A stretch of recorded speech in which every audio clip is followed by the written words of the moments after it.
ओम शांति। अव्यक्त मुरली 28 अक्टूबर 1975।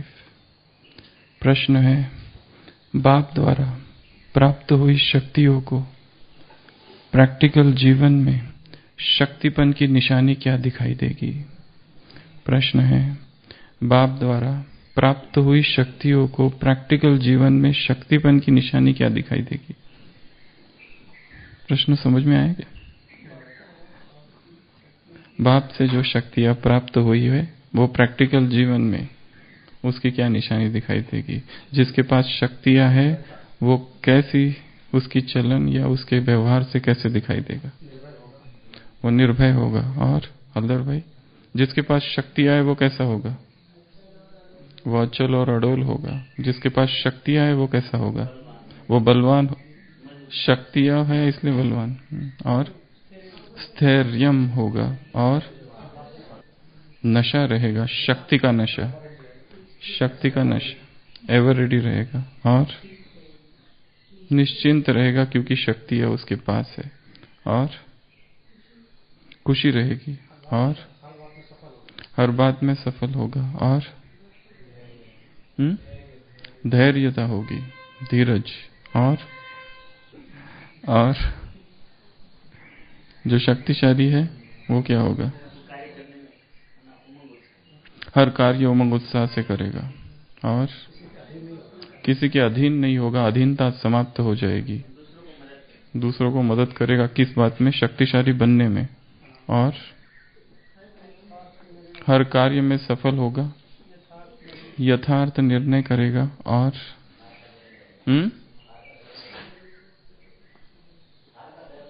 हार का डर नहीं होगा, फियर ऑफ फेलियर, और अकेला चलेगा और भरपूर रहेगा और हिलेगा नहीं, डुलेगा नहीं। उत्तर है शक्तिपन की निशानी है, साइंस ऑफ पावर। कहीं भी किसी में आसक्ति न हो, कहीं पर भी क्या होगा? अटैच नहीं हो जाएगा। अटैच हुआ बंधन चालू, हवा की तरह सब जगह, परंतु कहीं पर अटैच नहीं, कहीं पर रुकने वाला नहीं। रुक गया तो गया, तो रुकेगा नहीं, बहता रहेगा, अनासक्त। दूसरा, शक्ति स्वरूप सदा सेवा में तत्पर रहेगा। सेवा में रहने वाले की कहीं भी आसक्ति नहीं होती। सेवा करने वाले त्याग और तपस्या मूर्त होते हैं, इसलिए उनकी कहीं भी आसक्ति नहीं होती, अर्थात उनको बॉडी कॉन्शियस नहीं होता। ये दूसरी निशानी है सेवा। तीसरी निशानी है उन्हें शक्तियां देने वाला बाप, और उनके द्वारा मिली हुई शक्तियां ही याद रहती है। ऐसे शक्ति अवतार ही मायाजीत बनते हैं। तो शक्तिशाली आत्मा की तीन निशानियां हैं। एक निशानी अनासक्त, दूसरी निशानी सेवा में संलग्नता, तीसरी निशानी एक बाप याद रहेगा और उससे प्राप्त हुई शक्तियां याद रहेगी। तो तीन निशानियों में से सबसे पहली निशानी है अनासक्ति, डिटैचमेंट, न्यारापन कहो, पर कहीं पर भी नॉन अटैचमेंट, कोई भी जगह पर अटैचमेंट नहीं। और यदि अटैचमेंट है तो उस अटैचमेंट से मुक्त कैसे हो?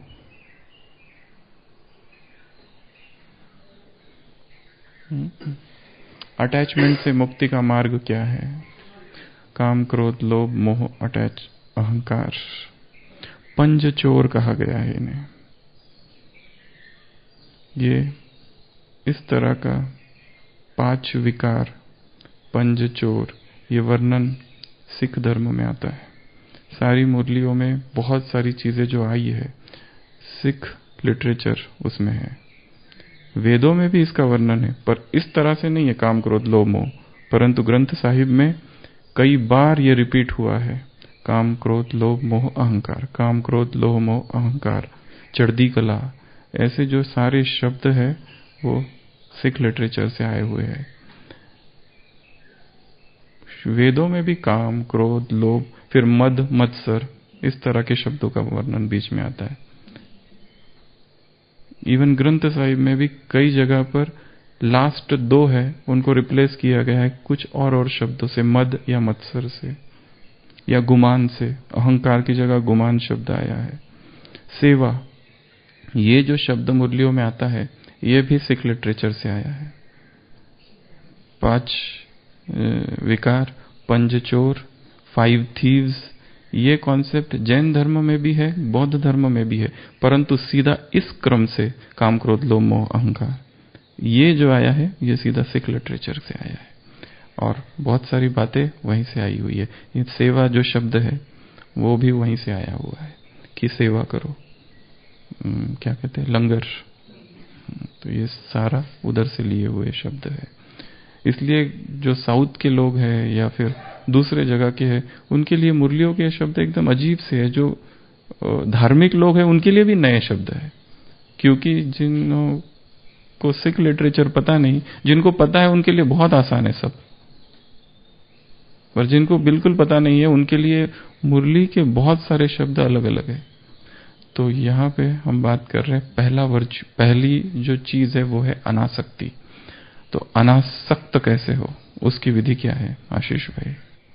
एक व्यक्ति है जो एक वस्तु से या व्यक्ति से बहुत ज्यादा अटैच है। ए जो है वो बी से इतना अटैच है कि उसके बिना रह ही नहीं सकता।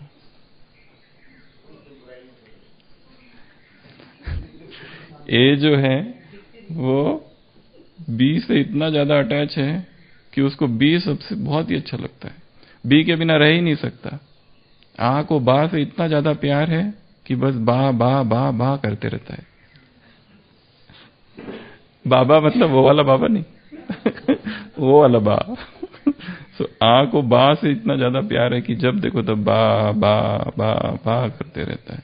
उसी की बातें करता है, उसी की चर्चा करता है, उसी का चिंतन करता है, उसी का वर्णन करता है, उसी से बात करना अच्छा लगता है, बाकी किसी से बात करना अच्छा नहीं लगता। उसी से अपने दिल की हर बात को शेयर करता है। ऐसा उसका साथी, उसी की कंपनी, उसी की सोहबत, सब कुछ उसी से साझा करना, ये ऐसी जबरदस्त आसक्ति है। अभी क्या करे बोलो? इसके बारे में एक भी निगेटिव पॉइंट सुनना नहीं चाहता है। अगर सुनाया तो आप शत्रु बन जाओगे। जबरदस्ती अलग कर दो तो प्यार और बढ़ेगा। जितने यही तो किया है संसार ने आज तक, दोनों को अलग करने की कोशिश की तो प्यार तो और बढ़ा, कम नहीं हुआ। वो अमर हो गए इतिहास में। नहीं तो अमर नहीं होते। अगर लैला को मजनू मिल गई होती तो हो सकता है विद इन 3 months 6 months तलाक हो सकता था। क्योंकि बाद में कुछ सच्चाई और ही थी, कुछ और ही पता चलता था, उसके गुण अवगुण सब कुछ सामने आ जाता था। वो नहीं मिली इसलिए प्यार तो और बढ़ता रहा। मिल गई होती तो इतिहास कुछ और होता। सबसे पहला है अनासक्त होने के लिए, आसक्ति से मुक्त होने के लिए फर्स्ट थिंग दोष दृष्टि। दोष दृष्टि, जिस चीज में, जिस खान पान में, जिस स्थान में, जिस वस्तु में, जिस व्यक्ति में, जिस समय में, जिस कालखंड में आसक्ति है, एक समय जीवन का था उसी में आसक्त है, उसी को याद करते रहते, अरे हम जो तब थे ना बहुत अच्छे थे। समय में आसक्ति, स्थान में आसक्ति, ये स्थान अच्छा नहीं, वो स्थान में थे तो बहुत अच्छा पुरुषार्थ करते थे, ये स्थान में पता नहीं क्या है, ये सेंटर अच्छा नहीं, कलराठी जमीन, उस जमीन में जब थे वहां सेंटर भी बहुत लोग आते थे, यहां अच्छा नहीं है, लोग अच्छे नहीं है। तो आसक्ति स्थान में भी हो सकती है, समय में हो सकती है, व्यक्ति में हो सकती है, प्रकृति में हो सकती है। वो मौसम चाहिए, ये मौसम एक बार खत्म हो जाए उसके बाद में पुरुषार्थ चालू करेंगे। ये ठंड थोड़ी कम हो जाए उसके बाद, ये बारिश थोड़ी रुक जाए, बारिश ने बाधा डाली है पुरुषार्थ में, नहीं तो हम कोई कम पुरुषार्थी नहीं है निखिलेश भाई। तो पहली चीज है दोष दृष्टि, उसके दोष देखना। क्योंकि जब किसी व्यक्ति में मोह होता है, आसक्ति होती है, तो ऐसा वो छा जाता है चित्त की भूमि पर कि उसके अवगुण देखना ही बंद हो जाता है। दूसरे आके सुनाते हैं, उसके बाद में भी हम ध्यान नहीं देते उसकी तरफ।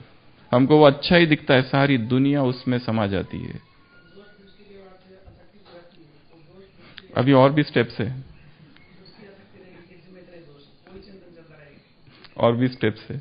तो सबसे दोष दृष्टि अर्थात जिस एक व्यक्ति है, एक प्रकार का खान पान कर रहा है और उस खाने से वो बार बार बीमार भी पड़ता है, फिर भी उस खाने को छोड़ नहीं पाता है क्योंकि टेस्ट बहुत ज्यादा है। उसको चिंतन करना पड़ेगा उसके दोष के बारे में, उस भोजन के दोष के बारे में। एक व्यक्ति से आसक्त है, उस व्यक्ति के आसक्ति की वजह से जो अनइजीनेस, रेस्टलेसनेस, बेचैनी होती है। सोचो अगर उसका फोन अर्जेंट हमें बात करनी है और उसका फोन स्विच ऑफ है, कितनी बेचैनी है। उसी को बताना है और वो फोन ही नहीं उठा रहा है, कितनी बेचैनी है। और हमने उससे कोई आसक्ति रखी और उसने वो ना की, वो चीज ना की, तो डिस्टरबेंस, बहुत ज्यादा डिस्टरबेंस। वो उस दिन वो एक यहाँ की कोई नहीं, दोष देखना वो नहीं लाना है यहाँ पे, अब ये दूसरा है। गुण देखना, विशेषता देखना, वो नहीं। हम बात कर रहे हैं डिफेक्ट्स फाइंड करना। ये टॉपिक ही अलग है, क्योंकि यहाँ ऑलरेडी बड़ा विकार है। मोह बहुत बड़ा विकार है, प्रेम नहीं है, मोह में फंसी है आत्मा। मोह से बाहर निकलना है उसको, और उसको खुद भी पता है मैं मोह में फंसी हूं। वो कैसे बाहर निकले, उसको समझ में आ रहा है इस मोह की वजह से डिस्टरबेंस है, बहुत बेचैनी है, उसको बाहर निकलना है। उसको फिर उस व्यक्ति के दोष देखने पड़ेंगे कि उसमें ये है, और उसमें ऐसी कौन सी विशेषता, ये विशेषता तो सब में है, क्योंकि उसमें ही सारी विशेषता दिखाई देने लगती है। हम ये भूल जाते हैं कि ये विशेषताएं दूसरों में भी है, और ये उसके सामने तो कुछ, ये तो साधारण सा व्यक्ति है, वो असाधारण सा हो जाता है हमारे लिए, प्रेम का केंद्र बन जाता है। सारी आसक्ति, सारा प्रेम, सारा प्यार, सारी महिमा, सारी प्रेज उसी के लिए। उसको दुख होता है तो हमको दुख, उसको कम रिकॉग्निशन तो हमको कुछ कुछ होता है। उसको अगर किसी ने डांट दिया तो आशीष भाई ऐसा लगता है मुझे ही डांटा है। दिल में दर्द, यहां पर टीस उठती है उसकी, तो उसका वो संसार है। तो सबसे पहला दोष दृष्टि, ये साधारण है। इसमें जो गुण है कोई खास गुण नहीं है, ये तो सब में है, कॉमन है बहुत। ये साधारण व्यक्ति है। ऐसे तो कितनी सारे भाई है अच्छे, इससे भी, ये कोई एक ही बहन थोड़ी ना, एक ही भाई थोड़ी ना है, इससे भी अच्छे अच्छे है। एक दूसरा,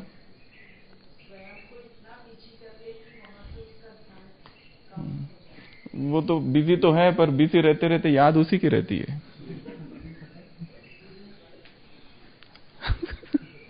आसक्ति तो जिसको भी आसक्ति है, सब सेवाओं में बिजी है, पर एक दूसरे की आसक्त है, फंसे हुए एक दूसरे में, अंदर ही अंदर उनसे प्यार है, चिंतन चालू है। दूसरा है डिसएडवांटेजेस। एक तो दोष दृष्टि बताया, दूसरे डिसएडवांटेजेस, नुकसान इससे क्या क्या है उसका चिंतन करना। ये जो फ्रेंडशिप है, ये जो संबंध है, ये जो आसक्ति है, ये जो लगाव है, ये जो प्यार है, श्रीमत विरुद्ध जो प्यार है, ये जो चल रहा है संबंध लंबे समय तक, फोन कॉल्स, मैसेजेस, ये जो भी चल रहा है, ये सब इसके डिसएडवांटेजेस क्या क्या है सोचना, कि इससे नुकसान ही नुकसान है।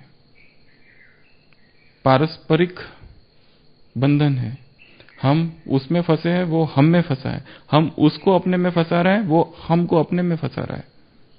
आज की मुरली में है ना, जब तुम बाप को याद करते हो तो विश्व को पावन बनाते हो। बहुत पावरफुल स्टेटमेंट है, आज ही की इसमें है शायद। जब तुम बाप को याद करते हो, जब तुम बाप की याद में रहते हो तो विश्व को पावन बनाते हो। इसका अर्थ जब तुम किसी और को याद करते हो तो हम विश्व को कम पावन बनाते हो या पावन नहीं बनाते हो।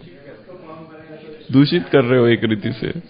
मुरली में बहुत स्ट्रांग स्टेटमेंट है, जब तुम बाप को याद करते हो तो विश्व को पावन बनाते हो, दुनिया पवित्र बनती है।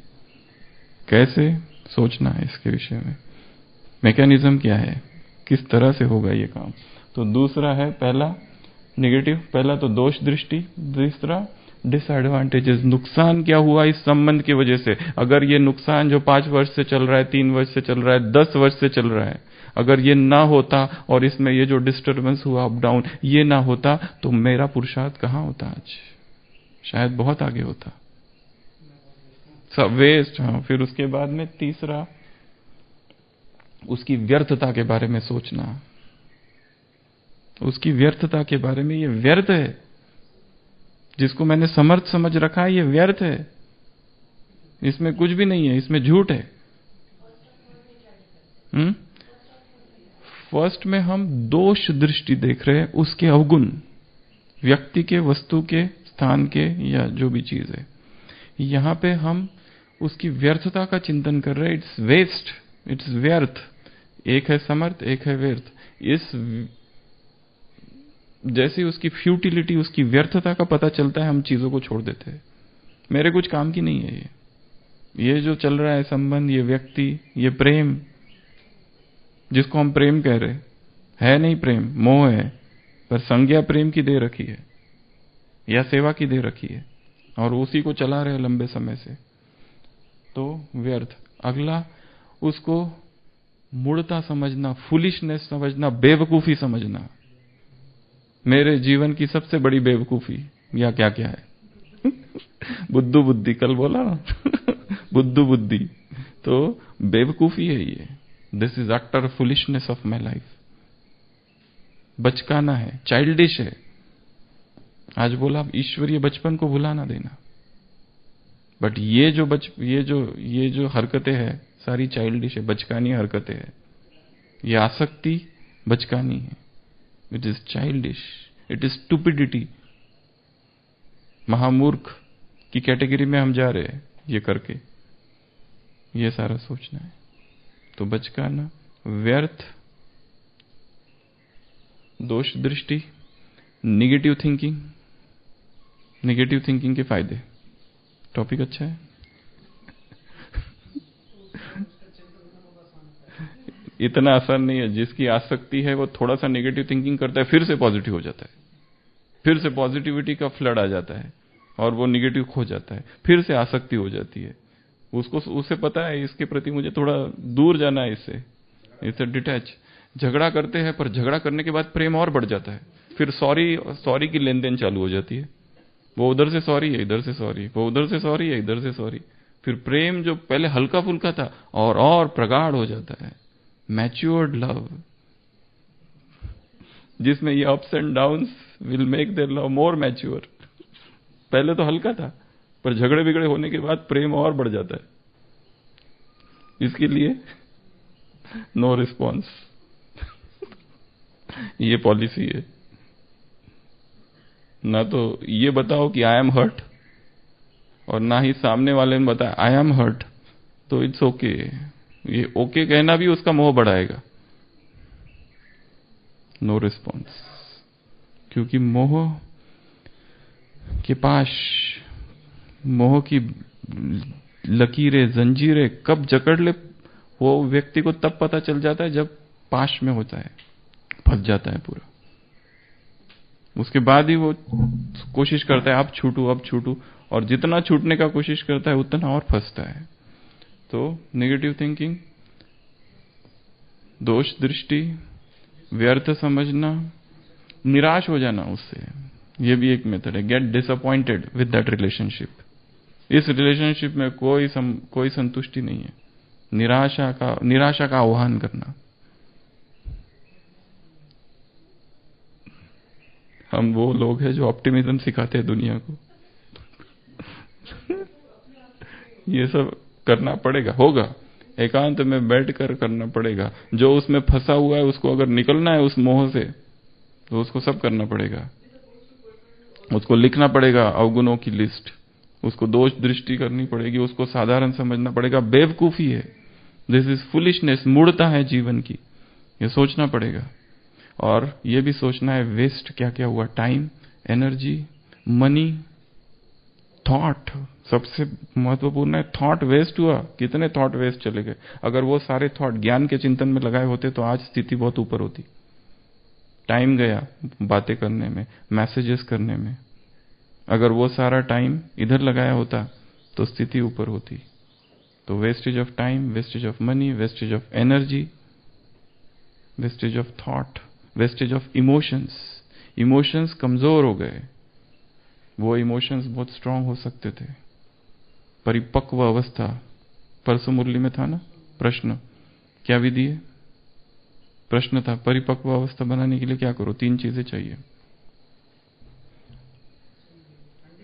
संडे नहीं, साकार मुरली प्रश्न था। नष्टो मोहा, ममत्व नहीं हो, ममत्व है तो अवस्था नहीं बन सकती, सीधा बोल दिया है बाबा ने। निरंतर याद, ममत्व नहीं, और तीसरा अवर्शन थेरेपी इसको कहा जाता है। कोई सिगरेट पीता है, दारू पीता है, उसको अभी छोड़ना है दारू और सिगरेट। कैसे छोड़ेगा? घृणा उत्पन्न करनी पड़ेगी उस दारू और इससे, एकदम मन में घृणा, इतनी घृणा उसको उत्पन्न करनी पड़ेगी कि उसका स्मेल, उसका वो स्मोक भी मुझे टॉलरेट नहीं होता है, ये भाव लाना है। अगर कोई दूसरा स्मोक करता है तो मैं नहीं रुक सकता, ऐसे विचार उसको करने पड़ेंगे मन ही मन।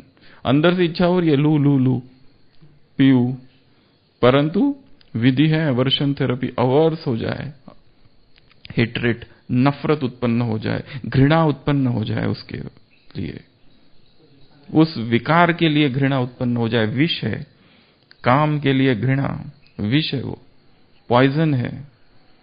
ये सुख जो मिल रहा है उसमें से क्षणभंगुर है, अभी आया और गया। सुख है परंतु वो सुख अपने साथ कितने सारे दुखों को ला रहा है, फ्रस्ट्रेशन को ला रहा है, विकार का सुख। महात्मा गांधी ने जिसको गुरु समझा है, रायचंद भाई, उनकी ऑटोबायोग्राफी में एक चैप्टर है राजा चंद, रायचंद भाई। वो जो राजा चंद या रायचंद जिसको कहा है उन्होंने, उसका जीवन ऐसा है, वो व्यक्ति अपने युवा काल में इतना प्रसिद्ध हुआ था, 100 चीजें एक साथ करता था, शत उसको कुछ कहते हैं, 100 चीजें एक साथ, बहुत बुद्धिमान। फिर शादी हुई, फिर धीरे धीरे उसको सब चीजों से वैराग आ गया। उसने उनके अपने जीवन कहानी में बहुत सारी चीजें लिखी है रायचंद भाई ने, कि कैसे उसको एकदम से विकार के प्रति घृणा आई, वर्णन किया है। और विरक्त हो गया वो सब चीजों से, पत्नी से, वो सारा परिवार जो भी था उसको।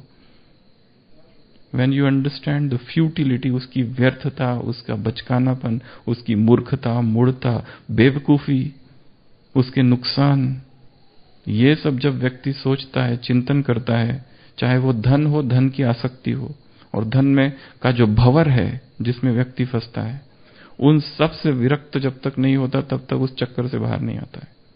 तो ये सारी चीजें हैं अनासक्त बनने के लिए। और जो अनासक्त है वो शक्तिशाली है, जो अधीनता से मुक्त है वो शक्तिशाली है, जो जितना अधीन है वो कम शक्तिशाली है।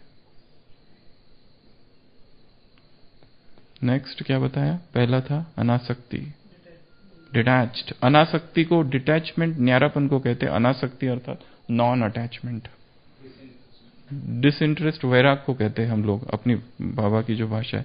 परंतु वैराग के लिए अच्छा शब्द है डिस्पैशन, जो शास्त्रों में प्रयोग किया गया। डिस्पैशन, डिसइंटरेस्ट, वैराग,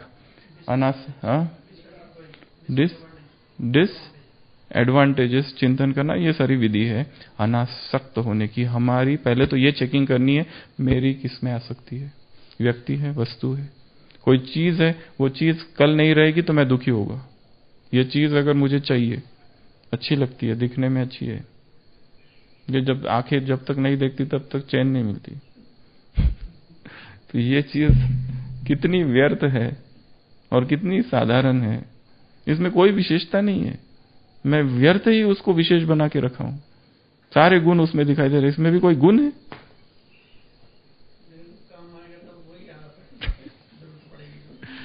वो याद आना, उसकी मदद भी लेना, परंतु अनासक्त भाव से मदद लेना। जैसे हम अपने कार्य व्यवहार में कितने लोगों की मदद लेते, तो क्या हम उनसे अटैच है?